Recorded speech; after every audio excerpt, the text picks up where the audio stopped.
manfully. And as I said, at the end of the game, all the dirty linen was washed in public. Gabriel and I'm having a little senior moment. Erling Haaland. They had a set to it with an aerial battle, and there was a bit of a niggle between them, but they got them together.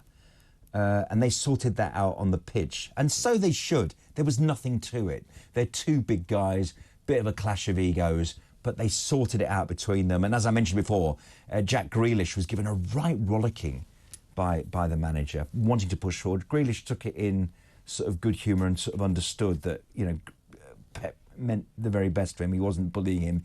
He was doing the very best for him. But what about Arsenal? What a great away point that must be classed as we talk to Richard Butler, over an Arsenal podcast host. Welcome, Richard. How you doing? Yeah, all right, thanks. Listen, a clean sheet and a draw away from home. You'd certainly have taken that at the beginning of the game.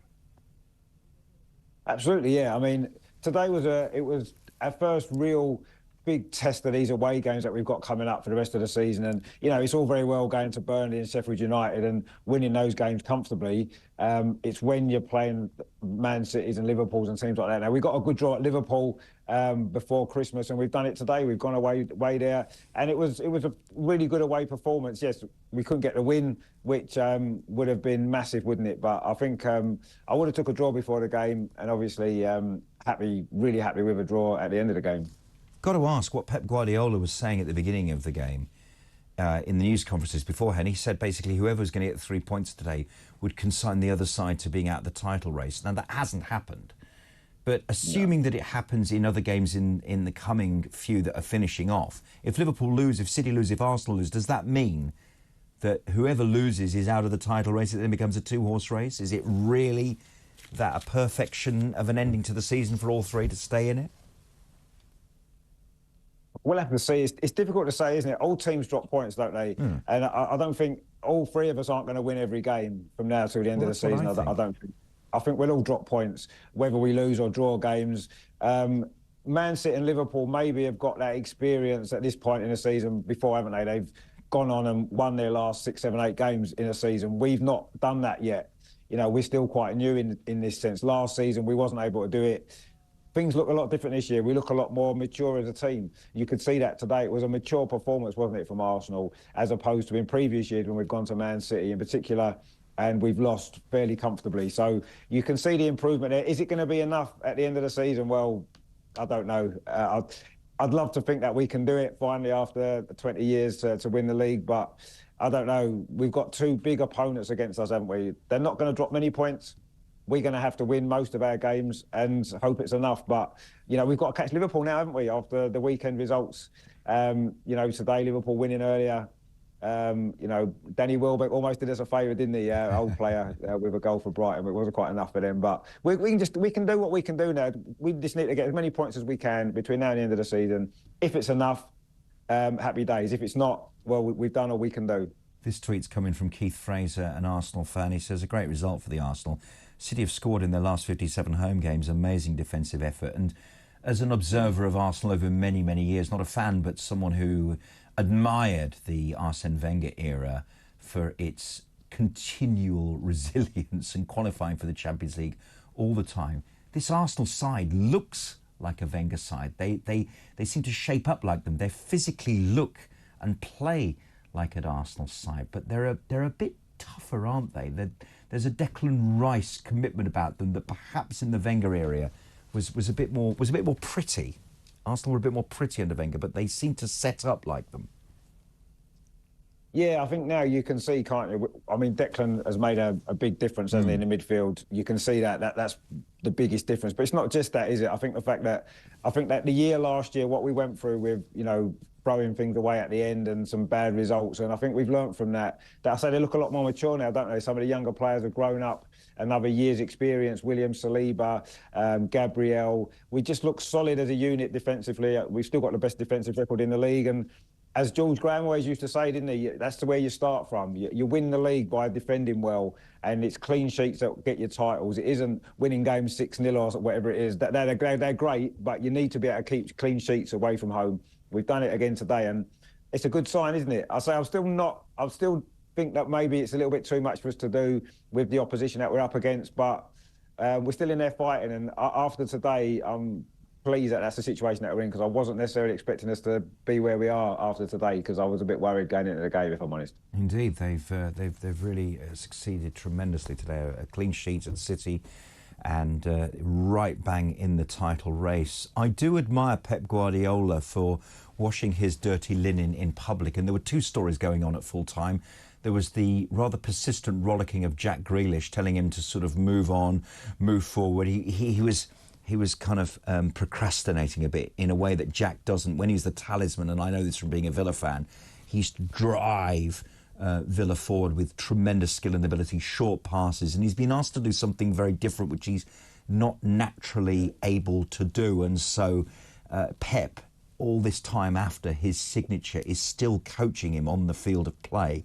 And Jack did his very best for it not to be that demoralising. I'm sure it was demoralising for him on one level to see Doku being signed and him in the same team as him, playing a role that I think Grealish was probably better suited for. And then your own boy Gabriel and Erling Haaland together, brought together because there was a little bit of bad blood between them, but I'm really glad to see that actually not only was it solved on the pitch at the end, but actually this new culture of actually, we don't mind the cameras, we're just going to tell the story on the pitch.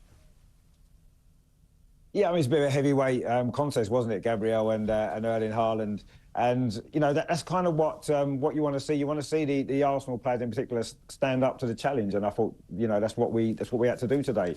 I mean, Jack Grealish is a strange one, isn't it? Because he's a very talented player and he's in a very talented squad, isn't he? And he's kind of not able, he hasn't been able to, has he, to really get to that level. I don't think that that maybe he expected to when he went to City. It's tough, isn't it, when you're playing for such a manager in such a squad. But I mean, you know, Pep is Pep, isn't he? You know what you get with him, don't you? He's very animated. He's very straightforward with his players, and that's good. And you can see Mikel Arteta's quite similar to him, isn't he? And if he can get any of the success that Pep's had, then we're going to be more than happy, aren't we?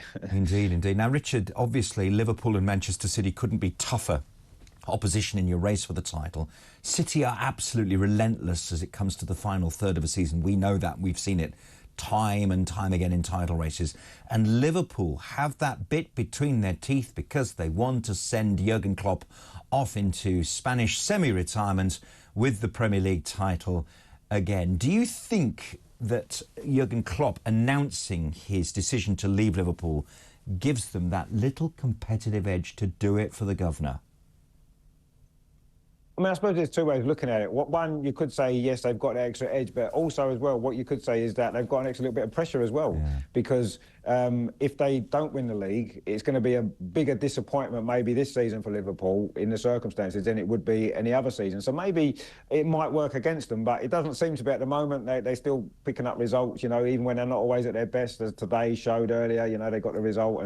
And yeah, I think it's one of two ways, isn't it? But yeah, they're going to want to obviously win the league for Klopp, aren't they, in his last season? We know Man City are going for 4 in a row that no one's ever done before. So it's going to be a bit of history either way. But of course, we can spoil it all, can't we, by, you know, Mikel Arteta winning his first ever Premier League title, and he's only, 41 years old? That would be incredible, wouldn't it? It would be amazing. Are you going to do it, Richard? Yes. I don't know. My heart says yes, obviously. My head probably says I'm not sure. Like you said, Liverpool have got that extra incentive. Man City are Man City. We know how relentless they are. I'm going to say yes, because why not? We're in there fighting, and it'd be nice, wouldn't it? I'm sure most neutrals would rather Arsenal win the league than City win it every year, and Liverpool are always there and thereabouts. So it'd be nice to have a different top champion, wouldn't it? And why not us? You know, we're still in there fighting, and we proved today we're not going to give it up this year. So let's just go all the way. I'll be happy if we take it to the last day. If we're still in it on the last day, whether we come first, second, or third, that'll be brilliant, wouldn't it? But yeah, I'll say yes, we'll do it. Go on. Come on, Arsenal. Well, go on, Arsenal. And, you know, they were saying it about Aston Villa, but only up till Christmas. We'd love to see Aston Villa's name on the Premier League trophy. Matt just reminded me that we're in 4th place and we're not so very far behind the leaders, but I think Pep's probably right. Just finish about Tottenham and that'll be fine. Well, yes, please, because then we get into the Champions League and then we start really competing for the great players. Richard Butler, a pleasure to have you on the show. Richard from Over and Arsenal podcast, and you will hear Richard as part of Back of the Stand podcast. It is our special audio version of the Sunday Night Club, and the first and last hour of the show, it's a 3-hour show, is out tomorrow, and then the second hour about the European Championship is out on Wednesday. But you can't wait. It's me hosting it instead of Sags this week. Mark is back